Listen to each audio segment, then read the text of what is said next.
Okay, first of all, very important, when you say meditate, what is the real meaning of meditation? Why you would meditate would depend largely on what you presume to be the meaning of meditation. Okay? For some people, meditation is all about kundalini, chakras, acquiring power, siddhis. Their form of meditation would be different. They would be going through certain yogic steps of breathing to awaken the divine energy within, which we call kundalini, to rise it up.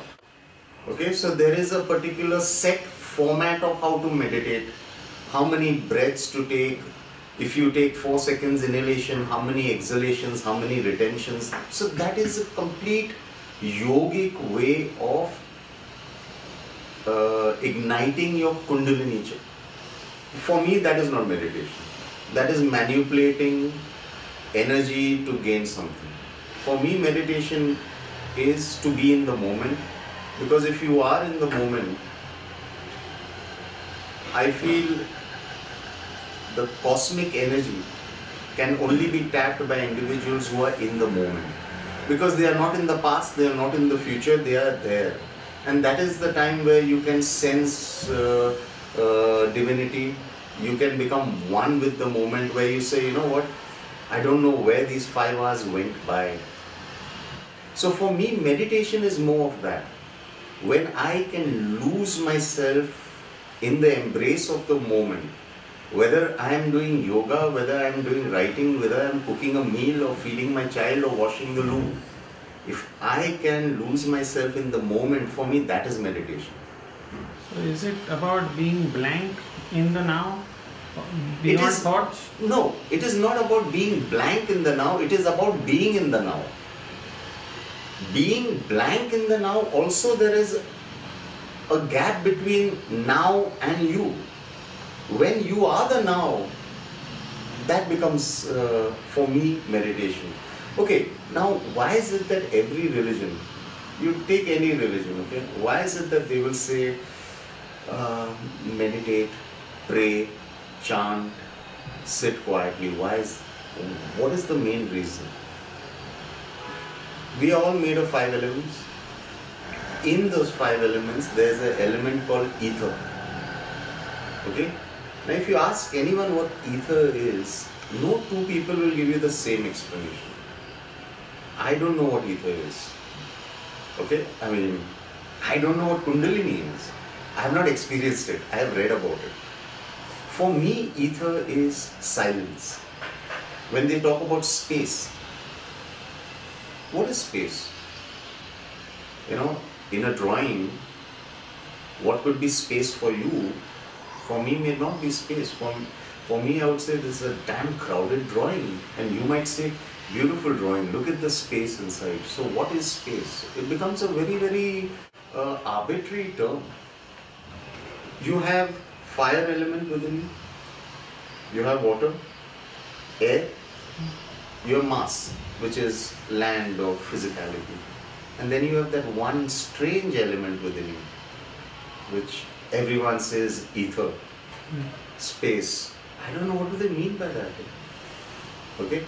I believe this is that element of divinity. When you get more filled with the silence element within you, you are more and more in tune with the divine element. Okay? And that is why I feel most of the religious texts say sit down in silent contemplation. Now these 2 words itself are contradictory. How do you sit down silently and yet contemplate? Yeah. It means take whatever you are thinking of, center yourself silently and become one with that.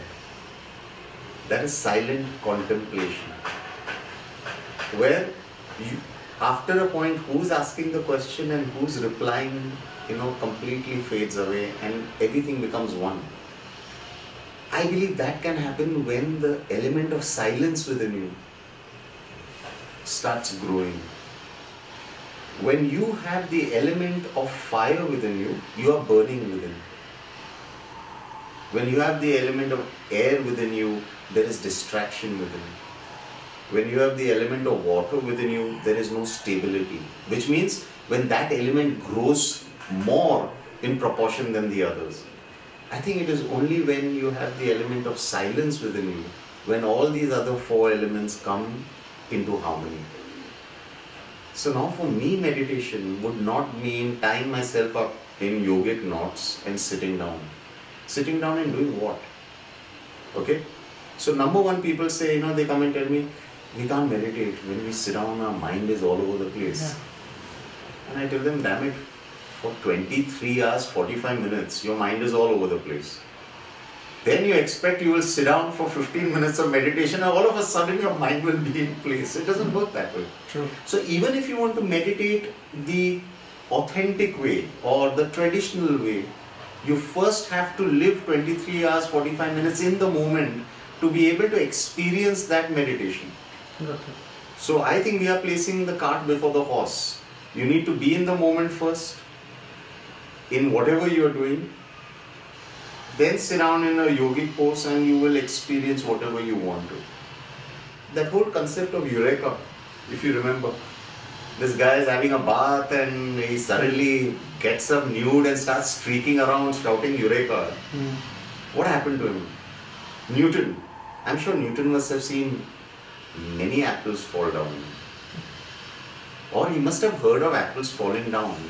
Why one afternoon when this apple fell down, the laws of gravity came to Newton? It is because he was in the moment. He was centered completely. Okay? And in the silence, all the answers reside. That is why Avatar Meher Baba also says the same thing. Be silent. You will find all your answers in silence. You will never find your answers in noise.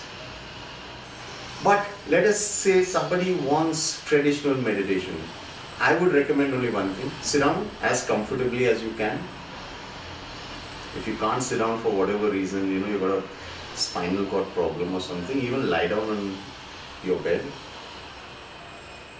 Tai Chi. What is Tai Chi? Meditation in motion. Get yourself one posture which is comfortable. Shut your eyes, don't shut your eyes, that's up to you. And focus on your breath. Air entering, where does it travel? And carbon dioxide coming out. Okay? Just simple. Many people don't believe in God. So, they may not be used to the concept of a mantra. So, I don't believe that if you don't have a mantra, you can't meditate. So, you sit down and just focus on breath. There's going to be a point where you are going to slowly get into the moment. Okay? Now this whole concept of samadhi. What is the concept of samadhi? Every time you breathe in and breathe out, there's a pause. Samadhi is that pause. Between the breaths. Between the breaths. Which means you are not only in the moment, you are now passive. You are not breathing in, you are not breathing out, which means you have gone to that higher level of silence. Even when you are focusing on your breath, you are focusing on something. When you are exhaling, you are focusing once again on something. But when that pause comes, so in the end, who is meditating on what is being meditated, everything, dies down.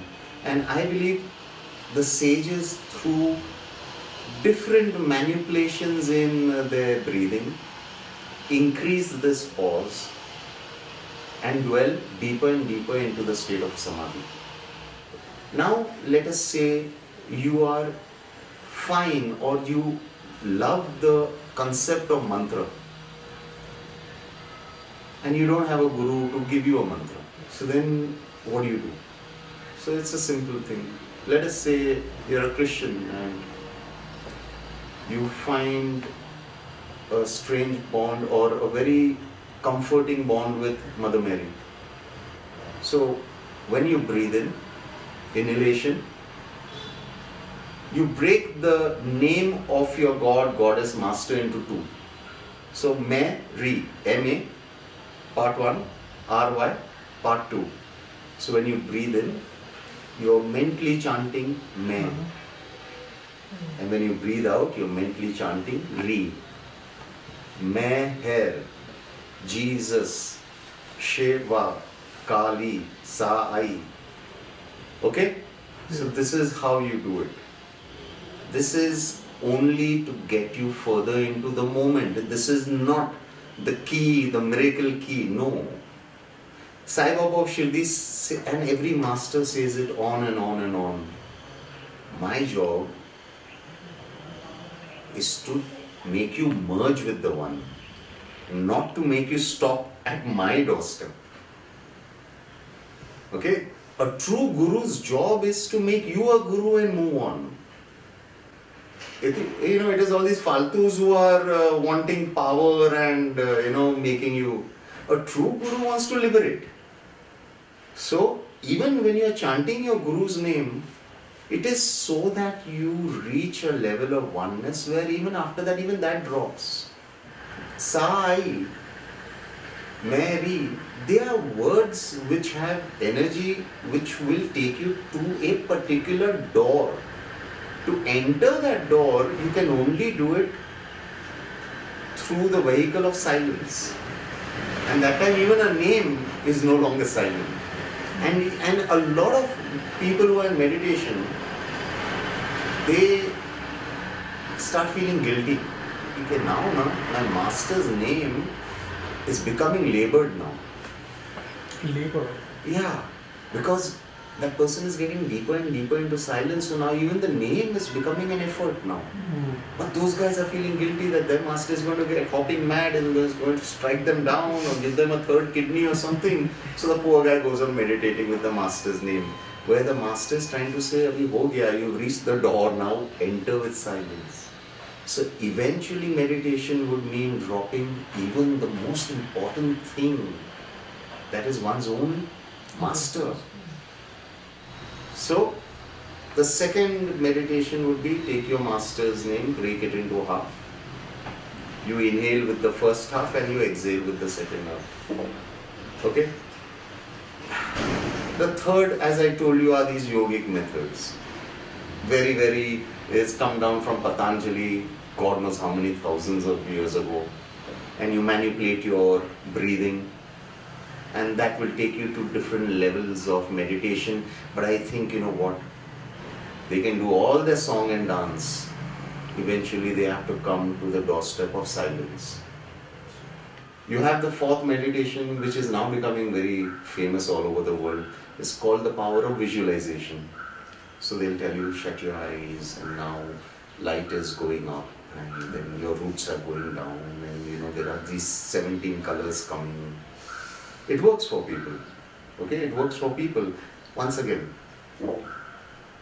all shadow boxing. Eventually, you have to come down to that doorstep of silence.